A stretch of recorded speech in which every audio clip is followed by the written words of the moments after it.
Let's talk about one of the pivotal parts, though, I think, this entire thing. You talk about being coached hard. Somebody's been through a bunch. AJ has a question for you. Nick, yeah, C.J. Stroud obviously played unbelievable last year. You hear when people talk about quarterbacks going from year one to year two and these big jumps that they make.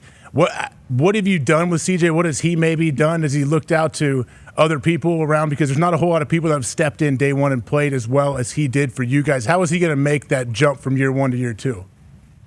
Yeah, it's going to kind of go back to what I talked about a little bit earlier. It's going to take work, and it's going to get harder. Like anybody that is in the league year one and has some success, what you have to realize is what happened that previous year, in the end, doesn't have any bearing on that current year.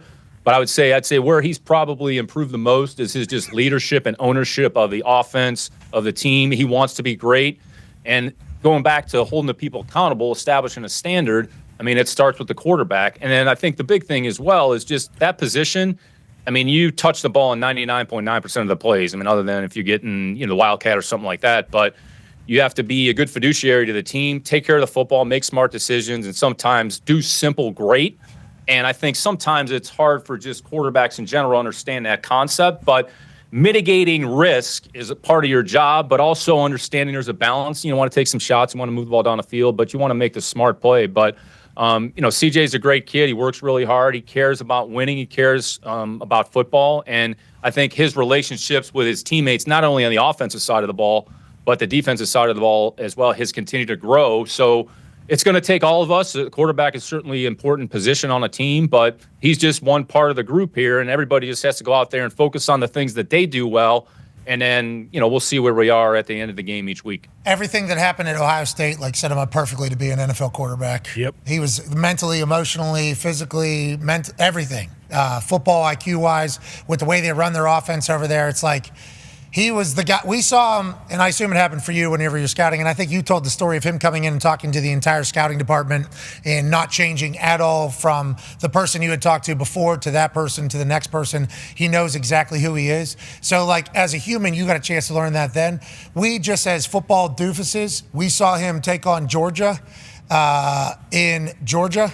Yeah, in Atlanta. In Atlanta, and it was the first 3 snaps, I think. We were standing on the field, and as somebody who had a front row seat to a lot of NFL football, at the position of punter, it's like you watch him move right in front of you, and it's like, oh, yeah, that's an NFL guy right there. And then you see him just an actual flick of the wrist with where he was putting the ball and off balance and how big he is. It's like, this is the guy. Then they try to send that bullshit out about that S2 test, all this other shit, and it's like he's just been. None of that matters in the end. How you play, and I would say just your emotional stability, your emotional control, and the ability to handle ups and downs.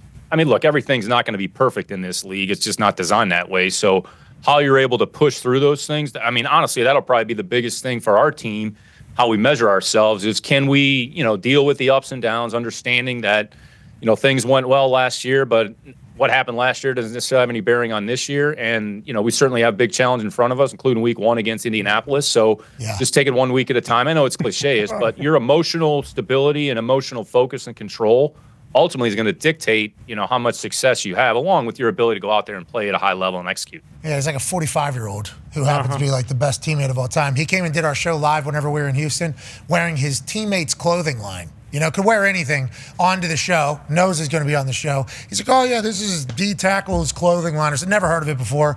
I think he'd do great work. He looked incredibly cool. But He'll probably have his own clothing line at some point. I assume he's going to have a lot of shit as we go forward in the marketing world with how great he is and how good of a talker he is. Everything about him screams lead man for the Houston Texans. Now, you strengthen the roster around him, seemingly. Big move this offseason. Man's got a question for you. Yeah, Nick, one of those moves was bringing in Stefan Diggs, and you just mentioned with D'Amico and the culture you guys are building. Do you kind of go through that with every single guy that you're either trading for or bringing in with free agency? And then with Diggs specifically, how did the 1-year contract decision come to be? Is that, you talking to Diggs about what he wants, whether, he wanted to continue out his contract that he signed with the Bills, or was it more so like, hey, this works best for both of us if we just make this thing a 1-year deal and we just go out there and win a Super Bowl? I think the big thing is anytime you engage in contract negotiations, it's a two-way street, right? And I think at some point, both sides, a good agreement, a good final resolution is where everybody kind of feels like, all right, it's fair for both sides. So every situation is different. It's case by case. As we approach that one, we worked through it and we felt that was the best way to handle it and approach it. We obviously talked to different people on other teams or other players. Case Keenum, who's here with us, had experience with Steph in Minnesota. I would say since he's been here in March, I mean, he's been great to work with. His attitude, his consistency, his work ethic, his competitiveness, his leadership, his ability to just go out there and focus on his job. And we've talked about this a little bit on the show. When people walk in our building, just be yourself. All right. We're not going to force you to be something that you're not. And what happens somewhere else, in the end, we're the Houston Texans, so we can't worry about what happened in some other locker room and other situation. None of us are in those buildings. All we can do is focus on our team, our situation. And then some of it's organic, like how it evolves and how it develops. And if there's something that needs to be addressed or discussed, then, that's where we just sit and talk and, hey, you know what, a little bit more of this, a little bit less of that. And again, treat them like adults and treat them like professionals. And I think we just try to establish an environment where you're your own person, be who you are. We trust, we believe in who you are. And if there's an issue, we'll address it like adults, and it's just conversational. It's not adversarial, if you will. Yeah, we're trying to win here. That's all. We all have the same mindset. We're trying to win. Let's enjoy who we are, be who we are, but let's also win. We think this is the better way to go about doing that. And if you keep the open lines of communication, I think that's probably why the success has happened so quickly for you, because those uncomfortable conversations potentially viewed by some people are things that you have obviously not been scared to have. Like, for instance, did you chit-chat with the owner when he shotgunned that beer? Oh, yeah. Because he dumped a lot of beer. I told him I don't know how to do that, so more power to him. Yeah, well, he didn't either. A lot of beer was getting dumped out at the top, but I appreciate the effort. I appreciate. And the hat. And Sounds like a really good concert, so I'll leave the shotgunning of beers to other people. That's not my cup of tea. I'll stay away from that. Maybe one day, though. Win a Super Bowl. Yeah, let's not roll it out. We'll see. Yeah, you got that parade through Houston in the middle of February after No parades. We're a long way from any parades taking place. So we're just trying to get on a bus to fly to Indianapolis in a couple weeks. So that's what we're worried about. Yeah, you better strap it up, too. Speaking of strapping it up, a man who has done that for 15 years in WWE is here. Sheamus has a question for you, Nick Casario. Yeah, Nick, come on, man. What sort of attitude is that? You know what I mean? You're going in there.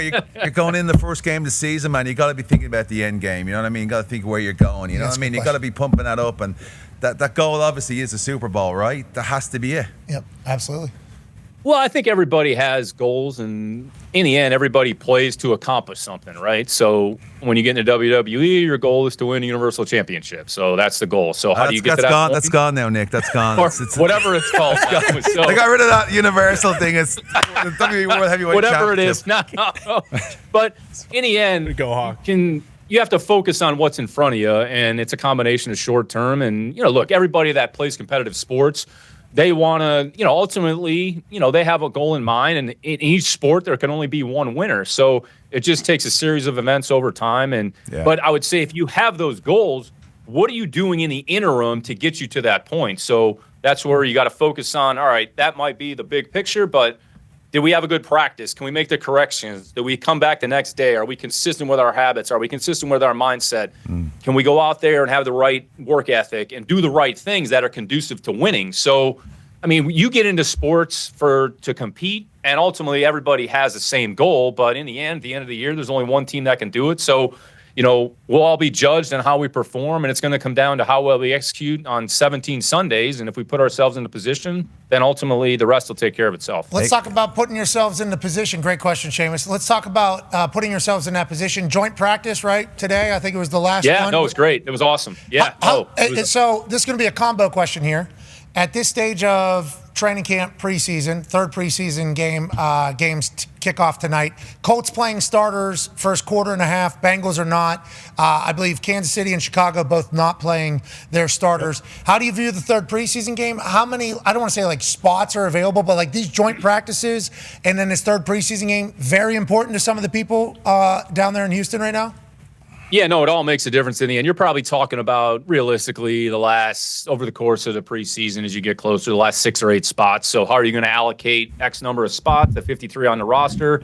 And then we're very proactive with the players on the practice squad as well, because at any week, they could be available to play. So we just got to make sure we're giving the players a good opportunity for a good evaluation. Today was actually the last training camp practice, if you will. Training camp, is over. We'll play the preseason game against the Rams. It's actually our fourth game because we pull 3.5 because we got lightninged out of the second half of the Hall of Fame game. But right. Bummer. We got really good work with the Rams done today. I think there was 85, 90 plays on each side of the ball so we'll go back and evaluate that. And Sean and his group are really good to work with. So, and then we'll figure out what do we need to get done in the game. And then ultimately we'll flip the page and what do we have to do to get ready for week 1 against the Colts. But every opportunity you have to go on a field and work with another group, it's invaluable. And we were able to get a lot accomplished today in a short period of time. So we're glad that the Rams are here. How much are you talking to D'Amico about, like, hey, obviously roster construction, but also, like, hey, these 10 guys, these 11, 12 guys is who we need to, like, see some from in practice or in the preseason game? Is that a conversation that's taking place? Absolutely, Pat. I mean, we talk about the team probably every day, and you're mixing and matching. You probably have less questions. There's the guys that you have less questions about. It's like the draft. Like, once you're done, put that player to bed and move on to the next one. So just make sure that we make good, sound decisions and have enough information where we can make an educated decision. So, absolute matter of fact, we talked about, what's today? Wednesday, Thursday. We talked about it Monday, talked about it Tuesday. We kind of talked about it. All right, what do we need to do for the game? All right, this group, maybe this group doesn't play. We're going to see a little bit more of this group. And then the hay's in the barn to some degree. So we're going to take all the information. We'll have to cut the roster to 53 on Tuesday. We'll form the practice squads. And then we'll have a couple practices and everybody get the long bye, which will be good. Kind of everybody get away. Everybody's put a lot of work. We've been in camp since July 16th or 17th, because of the Hall of Fame game. So our players done a great job. They've shown up every day with the right mindset. So it'd be good to kind of get through Saturday, another opportunity for some players, cut the team, and then get ready to go for your Colts. Hey, good luck out there. You're going to need it. Okay. Wow. Okay. They got a good team. Coach, not Coach, Caserio. The reports out of the joint practice yesterday with Cincinnati, we got some room. We got some room to grow. This is an opportunity. This is not a bad thing. We were ridiculed and mocked by quotes from the other team and from the media. This is a builder. Everybody's going to be ready whenever the season starts. Amen. Okay? Hope so. Everybody. Do you keep track of anything going on other places? You have to, I guess, right? Don't you? To a degree. Like our pro scouting staff, they'll go through kind of the entire league. They'll watch. We have 3 or 4 scouts. They have X number of teams where they're watching players who may get released.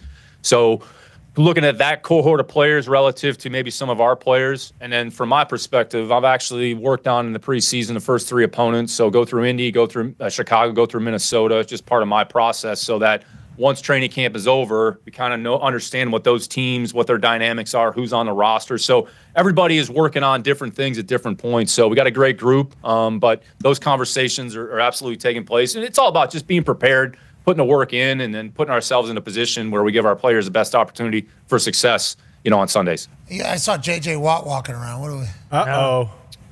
What are we doing? He was in Pittsburgh, too. I saw JJ walking around. So when you have him on the show, I'm sure you can ask him what his plans are. That was so Italian of you. Did you hear the way he answered that? Yeah, he knows what he's I saw doing. nothing. I don't know what you're talking about. You can ask him if he wants to talk about it. Have a great season. Forget about it. Hey, exactly. Hey, we can't thank you enough for the time today, man. Good luck the rest of the way, and we'll see you this season, hopefully, a bunch. Always great to be on with you. Really appreciate you having us, Pat. No problem, man. We'll tell Seamus that you don't follow the product and don't know the title. All right, ladies and gentlemen, Nick Caserio. He's a good dude. He's been very good to our show.